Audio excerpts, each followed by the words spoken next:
Now, what's really important about tracking, guys, number one, right? You want to know at any given point where you are relatively to your goal and see exactly what activities you may be lacking behind, maybe what you're right on the target, maybe what you are ahead of the game, right? So that's number one, know where you are. Number two, you also want to know where you can improve, right? So for an example, if you can see that you do have plenty of showings, but maybe not getting enough offers, what does that tell you? It really tells you that most likely you should be working on a skill set of getting offers, right? If maybe getting offers but not writing contracts, what it means that maybe you're a little weaker on getting good offers, right? So it also tells you where you can really improve. Really important, okay? So how are you gonna stay on track, guys? How are you gonna have it up and visual? Let's go into it. Okay, so we got the yearly numbers. We have to break it down into the weekly numbers, okay? And we have to focus that you're gonna hit the numbers every single week. So I got the yearly numbers over here, 24 closed, 1920 conversations, 50 appointments set, and 225 showings. So they're gonna break it down into weekly. That's 40 conversations, 1 appointment, and 5 showings every single week. You want to have this up and visual somewhere in front of the office, right next to you, so you can see it all day, every day, okay? We know that you need 50 appointments per year.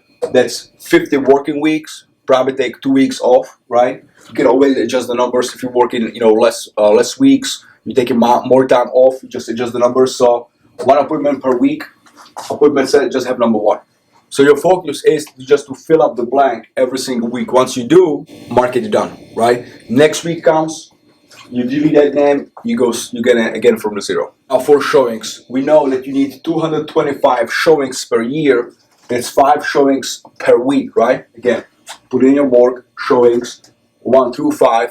Start filling your schedule, okay? It's great you're making the calls and you're setting those appointments, but don't forget, that's the very first step. The second step actually is you gotta take the people out, okay? So by the end of the week, you really wanna prep yourself for the following week. Fill up your calendar, okay? Reach out to the bars you just met with, see when they are available, and just fill in the blanks. Monday through Friday, know the days, just put a name on it so you can schedule the showings for them, take them out, and write the offers.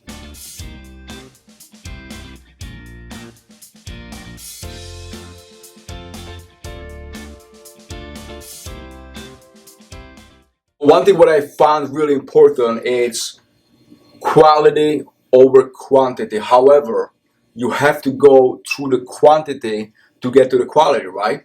So if your goal is to sell 2 homes per month, what you need to really focus on is 3 serious people at any given point. Always get 1 extra, okay? So something what we can talk about is the pipeline. The 30, 60, 90-day pipeline, all right? So if your goal is to sell 2 homes per month, you should really have 3 names on each line. Now what happens, the 30-day people, those are people basically you're working with, writing offers, and you know for a fact they'll be going to contract this month. As the people go into contracts for this month, now the 60 is going to become 30, the 90 is going to become 60, and you're going to fill in more people from the top, right? Now what's going to happen, you're most likely going to have more people. Then you can fit in your pipeline. You want to have a substitute bench, you want to have a list of people which maybe you're not really sure about if they're ready to go or not, or maybe they're getting ready to go, right? So as you're making your phone calls every single day and you're meeting new people, things might change, right? Maybe somebody who was 30 now, something changed in their life, they're not 30 anymore, right? They might have to go and substitute, or they might go to 90 days now, right? Or maybe you get somebody who's ready to go now and they have to buy, now they become 30, right? So you have to really review pipeline every day, and you're speaking to people and be honest with yourself and see, who is deserving to be on your 30-day pipeline and who should be on the 60-day pipeline and 90-day pipeline. The same thing with the showings. As you come into the office on Monday, this list should be filled up, right? You should be clear on who you're working with, who you're taking out. If there are no names on these things, I will be concerned, because what does that tell you? That number one, either you don't have no one to really work with seriously to take them out, write offers, and put them to contracts, or maybe you're really running behind the ball, and what happens now, midweek you're really trying to schedule the showings and trying to figure it out, who you're gonna take out, and we know that's not a good thing, because now you're taking away from a different stuff, maybe from prospecting or negotiation or education and training or maybe some marketing, right? So you always want to keep a balance. You want to have as many things scheduled as possible.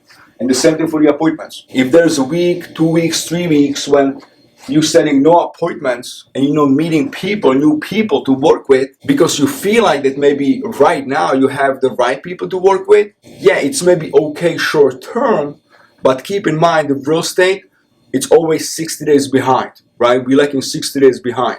So yeah, maybe okay today, but because you're not setting appointments today, it will affect you in the next couple of months. So always, appointment set, keep that filled.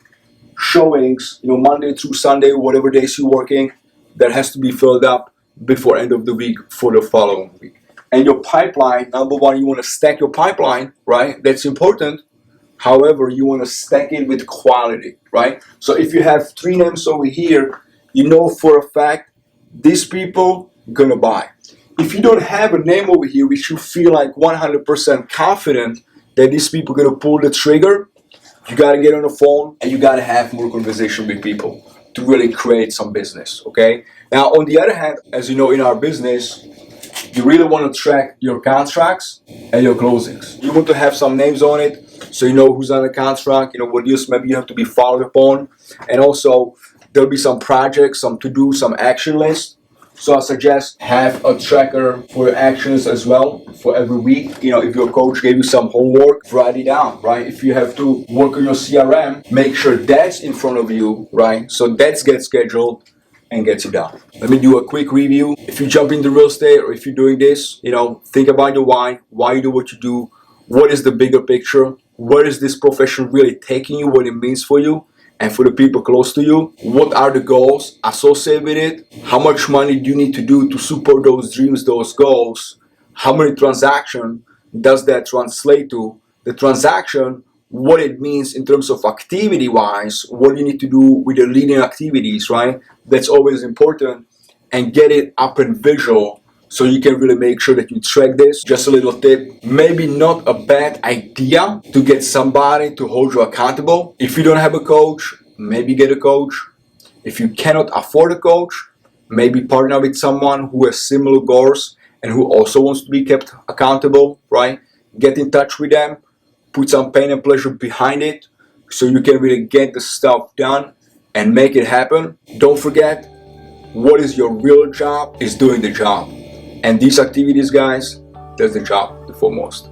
So I hope this was helpful. If you like this stuff, don't forget to like, share, and comment, and subscribe. And I'll catch you on the next one.